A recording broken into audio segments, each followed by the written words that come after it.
This is Christine Farley for Talk of the Track, and today we're going to be discussing the basics of shoeing racehorses. This is my husband, TJ Farley, who's 20 years experience, and we're going to try to answer some of the basic questions. This morning, Bill asked us why horses need to be shod. Horses in the wild obviously are not shod and have very healthy feet. However, what we're asking our horses to do through our performance venues is not natural. They're carrying a load of weight. We breed for conformation attributes other than hoof soundness. So these horses need it for protection. And of course, in the racing industry, a major factor in shoeing the horses is traction. And today we're going to talk about some of the differences in shoes and shoe selection and some of the factors that go into that.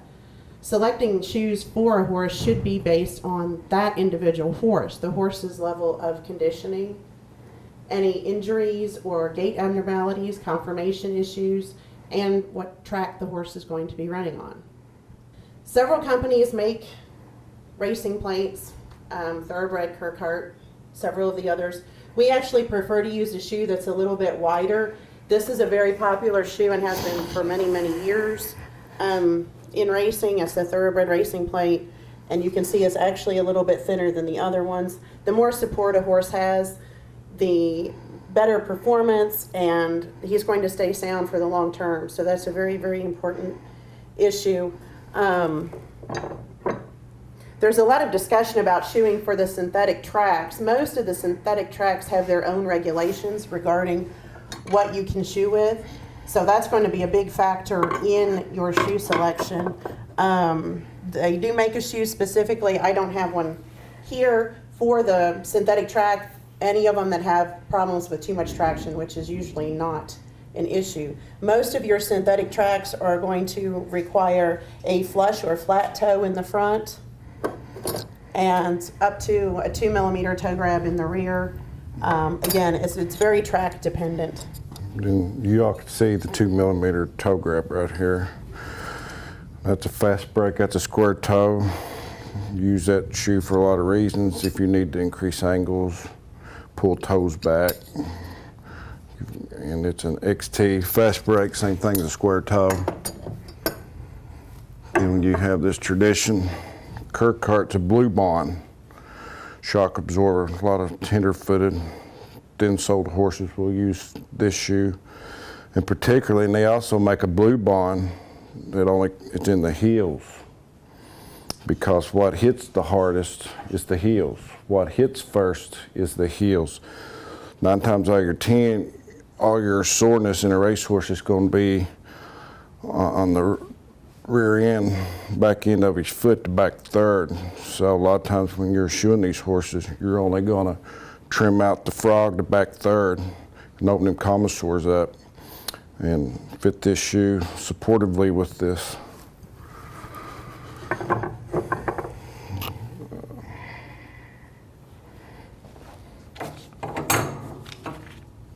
These shoes right here, you can use these for several different reasons. Horses with quarter cracks, you can cut out in sections of this shoe and float a heel, or if he's really sore in both heels, you can cut both heels out and still have support on here, but you're not clogging up or like a pad on this horse. Leather pads on race horses don't work out too well because they float on a deep track. This here will still allow dirt to get on in here, because your best traction is dirt against dirt on any horse, especially a race horse. And here, some no vibe pads that I put on these Kirkhart shoes. I think Kirkhart's coming out with them now with a no vibe, but they're coming more in a King's plate like this here, where it's rounder. Where a tradition shoe, it's much more straighter here, and you can't get them. So a lot of the race horses, I'll put the no vibes on myself, drill, rivet, glue, whatever on them.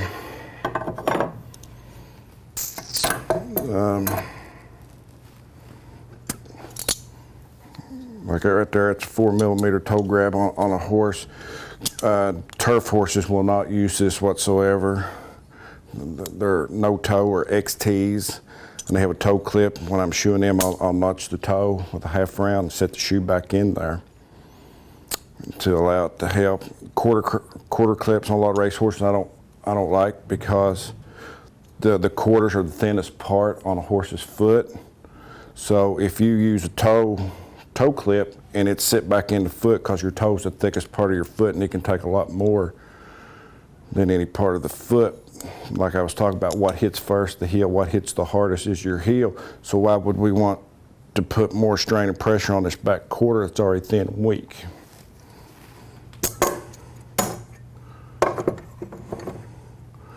And then this ain't a race bar, but it's close enough just to demonstrate. Like for a lot of horses, and a lot of people say you can't run horses in bar shoes. I disagree with that, because they say they can't get the dirt out, but if that horse is properly shod, when that foot's in the air, that dirt's going to come out. And a lot of heel problems that you can't float or whatever, you can use an egg bar and distribute the weight, and that'll increase heel growth. You can pull the heels back, you can support the whole limb or foot for whatever reason. Those also increase traction on a wet track. Yep. Because the foot does not sink into the mud nearly as much. The 3 horses that placed in the Belmont in the Years ago. last year, the horses that got first, second, third were switched out 10 minutes before the race into egg bars. One had only mud experience running, the other 2 had never wore egg bars. They came in first, second, and third. So it is a choice, not necessarily often used, but it is a good choice for a deep wet track. Again, a lot of the tracks now are so strict on their regulations, it very much limits. Basically, it's going to come down to length of toe grab for a lot of the tracks. The square toe will ease breakover. It's also going to help with horses that have any upper limb problems, any soreness there, or if they're trying to prevent it. Basically, I mean, it's a standard plate with just your square toe. They're very popular as well. We do like to use the toe clips. It does help the shoes. It helps with the stability. This is a relatively new shoe that's come out, and it is permissible on your synthetic tracks that allow a low toe grab. They do come all the way down to 2 millimeter toe grabs. And it does have, you can see that it has a rolled toe on it. It has an aluminum insert. They have created this shoe to somewhat ease breakover, similar to a square toe, but also to provide increased traction coming out of the gait. And this is one of the newer products on the market. They're always bringing new stuff out. Like I said, they do have a shoe that actually reduces traction on some of the synthetic tracks where you hear that gripping is a problem. There's too much traction. Another option is a rim shoe, which, a lot of people believe is going to increase traction as well. It gets more dirt in there. So a lot of it's a matter of opinion, and actually the most important part, regardless of what shoe you go to, is going to be the balance and the trim on the horse's foot. You can have the greatest shoe, the greatest technology in the world. If the horse is not balanced properly, number one, your shoes aren't going to stay on, and number two, you're not going to get the performance and longevity out of your horse. And of course, in the racing industry, if your horse can't train and run, it's a losing investment, and nobody wants that. So it's a very important part of shoeing is more than shoe selection. It's being able to get that horse shod for his conformation if he has any issues, and get his trim, get him balanced, and then get the right shoes on him. We do have a horse with us today that's got some conformational and gait issues, which we'll be able to kind of move her and point those out. She's not going to be shod with aluminum plates like a racehorse. We use a shoe with a lot more support in her case, but we have been able to keep her sound. She did have some soundness issues before we started shoeing her this way, and it actually took a while to pinpoint where they were. It was thought to be in the hocks. It was thought to be here and there, but it's a very good point that a horse's soreness, even if it comes from the feet, is not necessarily simply a shoeing issue. It does affect the entire horse. This horse was very sore in the shoulder, very sore in the hip, stifle. So it's very important that this be done right, in addition to a lot of the other methods of care out there. So we'll be able to see her move and be able to see her shoeing and how it impacts the way that she moves.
what this mare does, back her up, hon. All right, that's good. Now bring her. Now as you watch this mare walk, bring her on. I'll see if anybody can catch what she's doing. Can y'all see what the mare's doing when she's walking? Did y'all catch it? Toe hitting first? The mare hits the outside and rolls to the inside. Oh. She does this. Okay, yes. And what that does, it's where it's on the very bottom she's doing it, it made her very sore, plumb above the withers. All right, that's good, hon. And then if you look at her conformation, it's like somebody took a pipe wrench to her knees and cranked her out. Now watch, see how she's hitting? Hits the outside and falls to the inside. Okay, we're gonna stop that.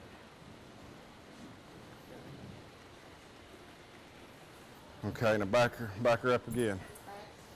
Now, if the mare has enough foot on her, you normally don't have to do this on the white foot because I can trim it out. Okay, where she ain't been done in a while, I'm gonna have to do her also on the other foot. All right, that's good. Now watch your white foot as it comes. And look at the knees. The knees are not right in front of us, the knees are offset. See, she's hitting the outside, falling to the inside, even on the white foot, because her conformation.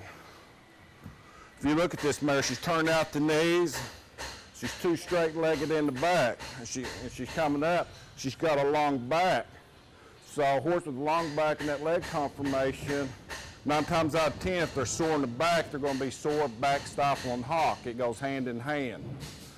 So the best way to shoe this mare in the back, the shorter you can get a toe, and a trailer on her to pull her out, so just kind of widen her out just a little bit with plenty of support.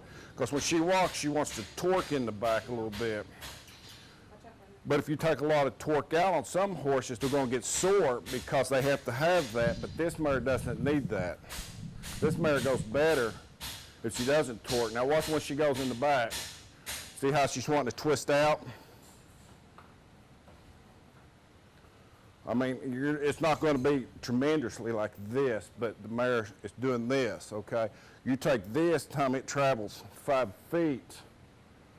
I mean, that's a lot of torque on everything.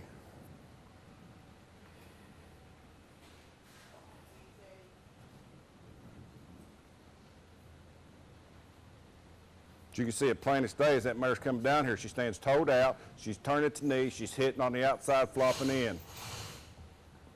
The way I shoe this mare, she's been running pose for 5 or 6 years. She stayed sound. A lot of other people wouldn't catch it. The mare's career would have already been over. And you can see how she hits to the outside on the outside foot while the hoof wall is shorter and the inside is longer because she's beating down on that outside fur. It's taking the strain of the hitting. So we're going to do what we can to get her fixed up. As a running bred horse, she does show some conformation similarities that we see a lot in the thoroughbreds and on the track. To be shod with just a pair of shoes stuck on there, she would become lame in the shoulder, in the stifle, in the hips. She does get the benefit of chiropractic, and she's had acupuncture, but that's only going to provide a temporary relief unless you actually address the source of the problem, which is how she moves. And ask a horse to perform that's not moving properly, you're putting increased stress on that horse, and it will lead to long-term soundness issues. This mare performs at a very, very high level, but she must be properly shod. You'll notice that we do hot shoe her. Usually, of course, aluminum, the racehorses aren't shod hot. A horse that does have a lot of foot problems, that's extremely out of balance, or a horse that loses shoes frequently, or a horse that has actually pulled the shoe off in a lot of the hoof wall, we can actually hot seat them with a steel shoe and then apply the aluminum racing plate. It gives a very, very good secure surface for the shoe. Because basically it's molding the shoe and the foot together. So that's an option that we do have. and have used on horses with troubled feet, and it's very, very successful. Because she's been turned out for a while and she does not have a lot of foot, the leather is going to be, it's actually tapered to a specific amount that she needs. Where we saw her hitting to the outside and rolling to the inside, it's actually going to have her land flat, and that's the purpose of it. When she has enough foot on the left front, we can trim her in such a way as to achieve the same thing. The other one almost always needs some degree of a small leather wedge. This one's going to have it as well, being that there's not a lot of foot, but a lot of it we can do with enough foot in the trim. But that's the purpose of it. It's going to stop this, which is of course going to torque her entire limb and help her to land flat. The grandsire of this mare was a horse that ran the fastest time trial in qualifying for the All-American Futurity. So she's very much has running in her blood and does enjoy doing so. We do a lot of therapeutic shoeing. We have an endurance horse that was actually turned out because she could not successfully pass the veterinary exam or complete the ride. We've been shoeing her for about 6 months now, and Brenda very happily gave us this photo of her. She's won an endurance competition. She's gotten a second, a third, and I believe she's also completed a 100-mile race, which is pretty good for a mare that last year could not pass at all. So she's tickled to death with her. She does have shoes, which I'm sure are quite a conversation piece at the event, but she's doing very well with them. We have another one that we do that was kind of in the same situation, and she actually competes in aluminum bar shoes, and he's gotten third with her in a 60-mile race, which before he wasn't able to place with her either. So we're tickled to death with those, and that's kind of a lot of our specialty is performance horses, race horses, and the therapeutic work. And up there's our finished product, how I got that in there, safety all the way around. Only really 3 reasons you ever shoe a horse is correction, protection, and traction. It's the only 3 reasons a horse are ever shod. And the worst thing you could ever do to a horse's foot is drive a nail in it. Mustang horses that never get foot care have the most perfect foot. For the most part, them have a perfect foot. They'll have a little bit more wore dorsal wall on their toe, but they're wearing it off. The reason we have so much trouble on horses in stables, show barns, is because they're not wearing off what they're growing. And a horse standing in a barn is not getting the circulation in the feet to make hoof growth. A foot grows with circulation through the coffin bone because it's a coarse bone. It looks like a lava rock. It's pitted. Blood goes in, goes out, and there's two arteries that run inside that coffin bone that carry 2 main arteries through there. So if a horse is not out running in a field and stuff, you're not getting blood circulation, so they're not going to grow as fast. And then you take big halter horses that weigh 1,500 pounds on a double-aught foot, they're just squishing their feet off. They're squishing the blood supply. They're just too big on a little foot, and that's where you get navicular problems. And they're saying that that's caused the vascular systems even when they're young. That's where you get a lot of these problems at.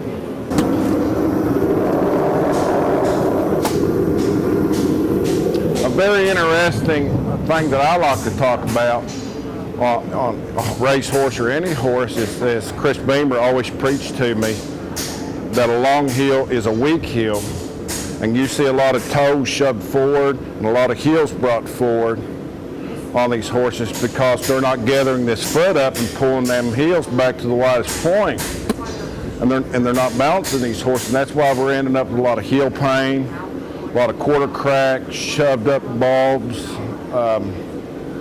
lateral cartilages that are sore because the heel hits first, the heel hits the hardest. And if we don't support these horses, then we're not helping them. And a lot of times I'll see horses that the heel of the shoe is stopping plumb to here.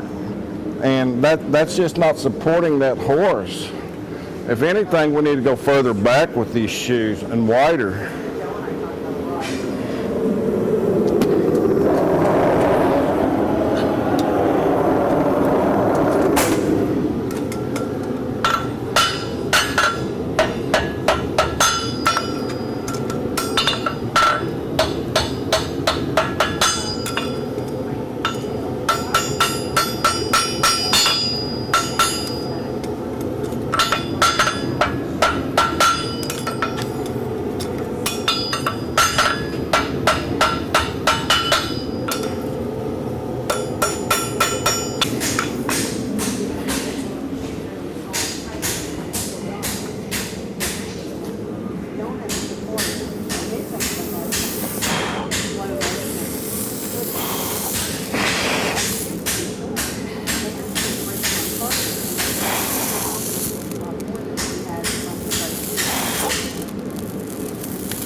Well, that's a good question. What makes the shoe stay on there? Generally speaking, the shoes stay on there with nails. We use actually a 5 slim for her, but most racehorses are going to use a 3.5 or 4 race nail, which I can show you a couple. But horses that have no hoof wall or some therapeutic issues or an extreme soreness that you can't nail to, there is always the option of glue-ons, which work very, very well as well. So that's kind of your two options. They do have a couple different styles of glue-ons. You can just glue on the aluminum racing shoes. You can also use a shoe with a cuff that comes up around the outside of the hoof wall and glues on. So there's a number of different options in that department, just depending on the horse's needs and what the trainer wants to do with them. We glue on quite a few shoes.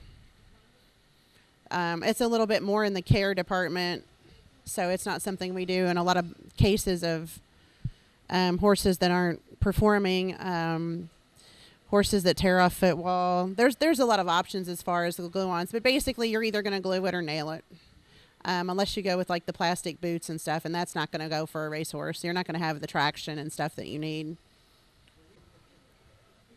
Like I said, we use a 5 slim blade in the SX8s because of the size and the body of the shoe, and she doesn't have a whole lot of extra foot right now, so the slim blade's a little bit rounder and it's not quite as thick, so it works well when horses have a little bit of a lack of footwall. The clips also help the shoe with stability. The general motto is that a clip is worth 2 nails, so she's got 3 nails on each side and 2 clips, so they're going to be pretty secure. And like I said before, being able to hot seat them really gives it an ideal surface for the shoe to be on. So we don't lose. In horses that we've been doing for some time, we hardly ever lose shoes. In fact, a lot of times when I take shoes off that he's put on, it's kind of a chore. So the biggest reason that you see a lot of horses losing shoes, other than being overdue, is going to be the horse's foot wasn't balanced to start with. The trim was not balanced. If it's not balanced, it's going to put more stress on one side and one set of nails than the other, and eventually it's going to come off. If your foot is not level and balanced, if it's like this, then you're pulling on that side, you're pulling on those nails, and eventually the foot or the nails are going to give out, and you'll lose shoes. We were discussing nails, and this is actually what we're using on her. This is a 5 slim blade nail. And just to kind of show you the difference, this is a 3.5 race nail. Obviously, the aluminum plates are a lot smaller and lighter than what we're putting on her right now. And then we also do, make sure that our clinches are cut very small. In the event the horse should step on itself or have any issues where it's going to pull the shoe off, the shoe will come off clean. It will not interfere with the horse. It will not cause injury, and it will not cause damage to the hoof wall.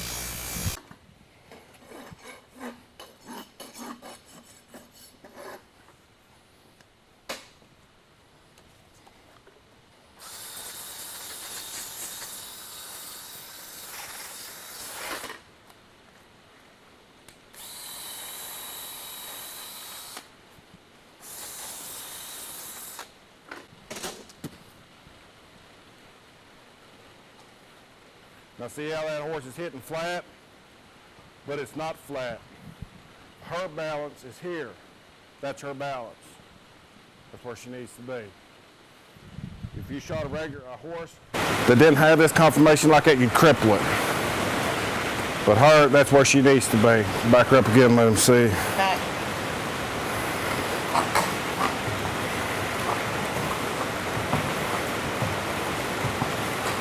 Okay.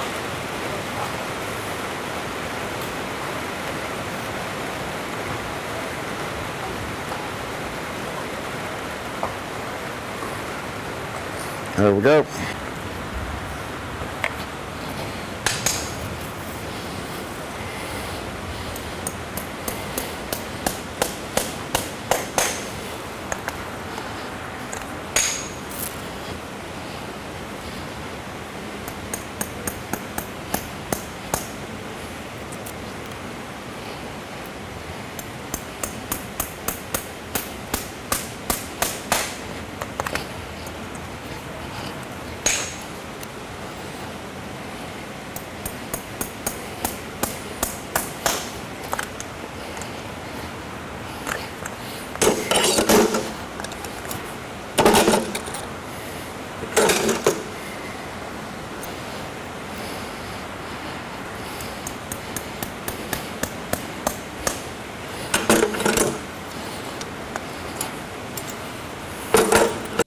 Bill asked an interesting question, and we hear this in the public a lot, and that is the question, do the shoes and what we do hurt the horse? No, it doesn't if you do it right. It's not to say, I mean, I've had horses shot in the past that could not walk afterwards. But a skilled farrier, no. It's like your fingernails, and for women that have ever had acrylics or anything, they use the little Dremel on them, and if they go too far, it's going to get a little warm and not feel particularly good. But for the most part, it's very similar to the material in your fingernails, and it's a whole lot thicker. The shoes, there is a point at which they would be too hot to use, and obviously you don't want to just lay it on there and burn down as far as you can go.